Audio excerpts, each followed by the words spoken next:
Hola, mi nombre es Ainhoa Carballal y hoy os voy a presentar la introducción a la lingüística del texto. He realizado este trabajo con mis compañeras Olga Calderón, Paula Chacón, Victoria Joan Colado y Nadia Romina Aranda. En primer lugar, me gustaría introducir el tema explicando qué voy a presentar realmente, ¿no? Para empezar, voy a informarles sobre qué es un texto y voy a presentarles la teoría de la cristalización versus urbanismo. En segundo lugar, dentro de esta definición de texto, voy a explicaros la teoría de Robert Alain de Bocquant y Wolfgang Ulrich Dressler. En tercer lugar, también dentro de la definición de qué es un texto, les voy a explicar y les voy a hablar sobre la prospectiva. Y bien, en segundo lugar de mi presentación, les voy a explicar las normas de textualidad y los principios regulativos. En tercer lugar, la evolución lingüística del texto, en la que se incluyen la retórica, la estilística, los especialistas literarios, la antropología, la sociología, la filología y las personalidades importantes del mundo de la lingüística. Y en último lugar, les explicaré el enfoque. Por último, haré una breve conclusión para, para resumir un poco lo que viene siendo el tema. Y bien, ¿qué es un texto? Por un lado, la Real Academia Española define un texto como un conjunto de enunciados que componen un documento escrito. Sin embargo, Sebastián Bonilla, en este libro, que se llama La Introducción a la Lingüística del Texto, como he mencionado anteriormente, lo compara con el proceso de cristalización y con el proceso de urbanismo de la siguiente manera. La cristalización es un fenómeno natural que se basa en una perfecta ordenación de los elementos, sin embargo, no es intencionado. La cristalización es un buen argumento contra la idea de que para que un texto esté ordenado es suficiente con que esté cohesionado y sea coherente. Coherencia y cohesión son fruto de una actividad cultural intencionada y, por lo tanto, inseparables de la intencionalidad. Por ejemplo, en la frase tiene hora, la respuesta esperada no es de sí o no, sino que el emisor quiere otro tipo de respuesta que el destinatario comprenderá solo gracias al contexto. Por otro lado, Bonilla compara al urbanita con el productor de un texto.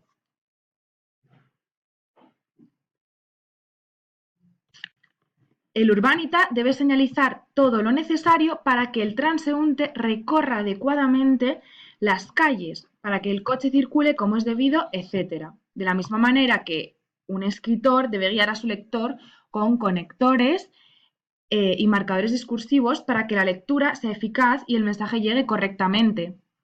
Se trata de un fenómeno interactivo e intencionado. Aunque tras estas dos comparaciones, Bonilla llega a la conclusión de que lo más parecido a un texto es la teoría del urbanismo, más que el mineral cristalizado que vemos aquí a mi izquierda. Por otro lado, Bograndi y Dressler emplean la metáfora de las señales de tráfico para intentar explicar la intertextualidad. Por ejemplo, si un conductor encuentra una señal que indica el final de una limitación, se activa un conocimiento ya adquirido previamente, no se remite a otro distinto. La relación entre ambas señales es intertextual, es decir, es necesario hacer referencia a la una y la otra para poder interpretarlas. Bograndi y Dressler entonces hacen sospechar que la interpretación de un texto solo es posible de manera intertextual. Y bien, desde la publicación de esta introducción, escrita por Bonilla, en 1981 hasta ahora, han aparecido diferentes enfoques y se han propuesto distintos tratamientos de las cuestiones textuales más importantes. Esta perspectiva completa el trabajo de Bogrand y de Dressler. Se concentra en tres temas. Dos prototípicos, tipología textual y conectores, y uno muy novedoso, llamado hipertextualidad. En cuanto a las nociones básicas del modelo propuesto por este manual, cualquier texto debe cumplir 7 normas de textualidad y 3 principios regulativos de la comunicación textual. Dentro de las 7 normas de textualidad hay 2 de tipo lingüístico, que son la cohesión y la coherencia, y 2 de tipo psicolingüístico, que son la intencionalidad y la aceptabilidad. En tercer lugar, 2 de tipo sociolingüístico, que son la situacionalidad y la intertextualidad. Y en último lugar, uno que es computacional, que es la informatividad. En primer lugar, la cohesión establece las diferentes posibilidades en que pueden conectarse entre sí dentro de una secuencia los componentes de la superficie textual. La cohesión descansa sobre las dependencias gramaticales. Son componentes de la superficie textual que dependen unos de otros conforme a unas convenciones y unas formalidades gramaticales determinadas. La coherencia regula la posibilidad de que sean accesibles entre sí e interactúen de un modo relevante los componentes del mundo textual, que estos últimos son la configuración de los conceptos y las relaciones que subyacen bajo la superficie del texto. La intencionalidad, por otra parte, regula la manera en que una situación o un acontecimiento influye en las condiciones que han de darse para que ocurra otro acontecimiento. La aceptabilidad se refiere a la actitud del receptor. La situacionalidad se refiere a los factores que hacen que un texto sea relevante en la situación en la que aparece. Y la informatividad, por último, sirve para evaluar hasta qué punto las secuencias de un texto son predecibles o inesperadas y transmiten información conocida o novedosa. Procesar secuencias con un alto nivel de informatividad requiere realizar un esfuerzo mayor que procesar secuencias con un bajo nivel de informatividad, aunque es una actividad más interesante.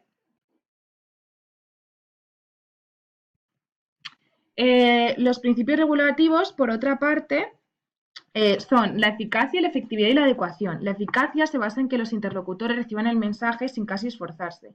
La efectividad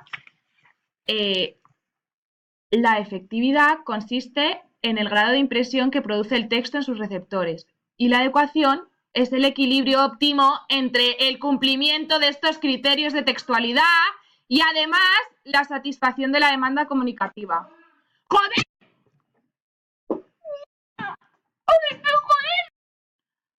Por otro lado, de igual importancia es la evolución lingüística del texto, empezando por la retórica, siguiendo por la estilística, continuando con los especialistas literarios, la antropología, sociología, filología y, por último, las personalidades más importantes del mundo de la lingüística. La retórica, en primer lugar, es la forma más antigua de forma textual. Su origen tiene lugar en la Grecia antigua y su historia se extiende por la época latina y a través de la Edad Media, llegando hasta nuestros días. Esta disciplina tenía mucho que ver con la tarea en la que ocupaban la mayor parte de su tiempo los griegos, el entrenamiento de los oradores ante un auditorio. Había 5 partes de investigación retórica.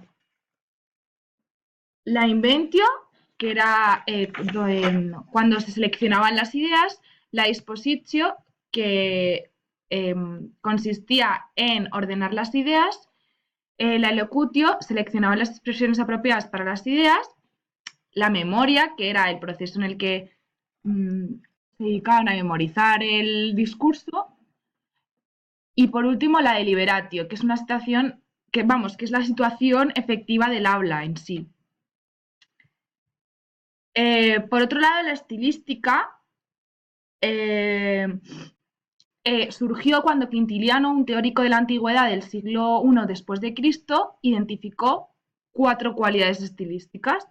La primera, la corrección, que depende de la conformidad con respecto al uso prestigioso de la lengua, la claridad y la elegancia, que son parecidas a los principios textuales de eficacia y efectividad, y por último, la adecuación.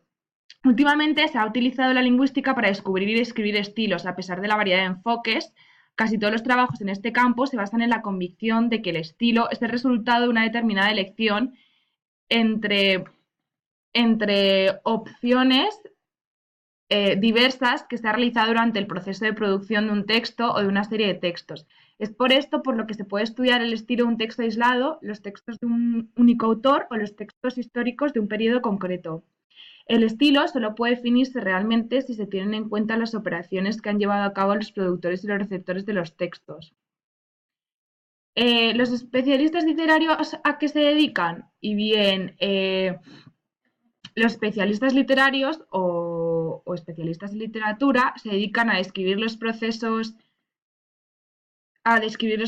y los resultados de la producción textual de un autor de un mismo país o durante un mismo periodo de tiempo, descubrir algunos aspectos problemáticos que aparecen en los textos, asignar valores a los textos y, bueno, y en último lugar, asignar valores a los textos.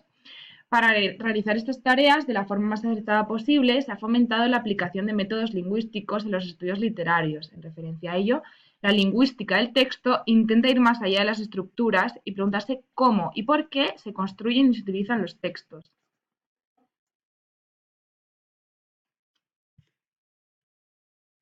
Por otro lugar, la antropología, en antropología destacan los cuentos folclóricos y los mitos, con autores como Vladimir Prop y Claude Lévi-Strauss. Estos dos tomaron prestado de la lingüística diversos métodos de descripción y análisis estructural. En los últimos años, la antropología, centrada en el estudio de culturas poco conocidas, se apoyó en un método lingüístico conocido como tagmémica, que fue desarrollada por Kenneth Pike en 1976. Os estaréis preguntando en qué consiste la tagmética en concreto. Y es que se interesa en objetos de estudio enormemente complejos situados más allá de las fronteras de la oración y del texto. Analiza y reúne los datos a partir de un cuestionario previo en el que se reserva una serie de huecos que han de ser rellenados por unas determinadas unidades. Por otro lado, la sociología, que directamente habla de cómo se apropian los hablantes del turno del habla, que ha sido investigada por Zach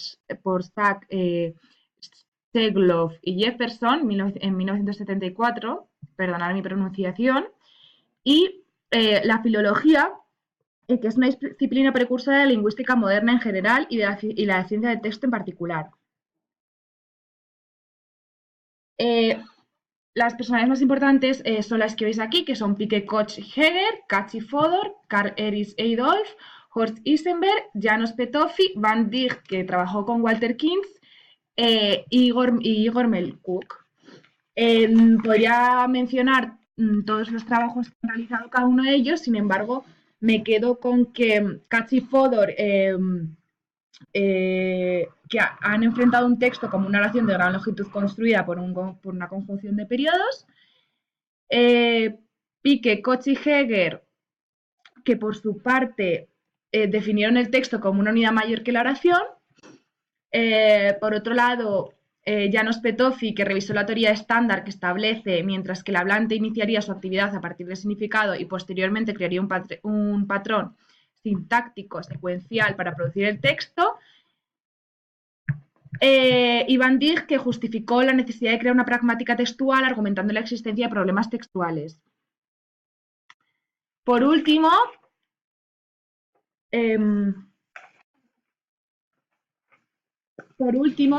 hablando del enfoque, durante muchos años en lingüística se estudió sintaxis y semántica, pero sin prestar demasiada atención a cómo se usa la gramática y el significado en la comunicación. El estudio del uso del lenguaje apenas se ha explorado, regalado al campo de la pragmática.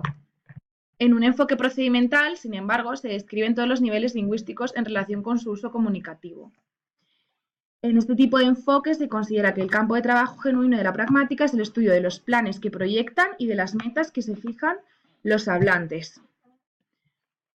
Por último, para concluir,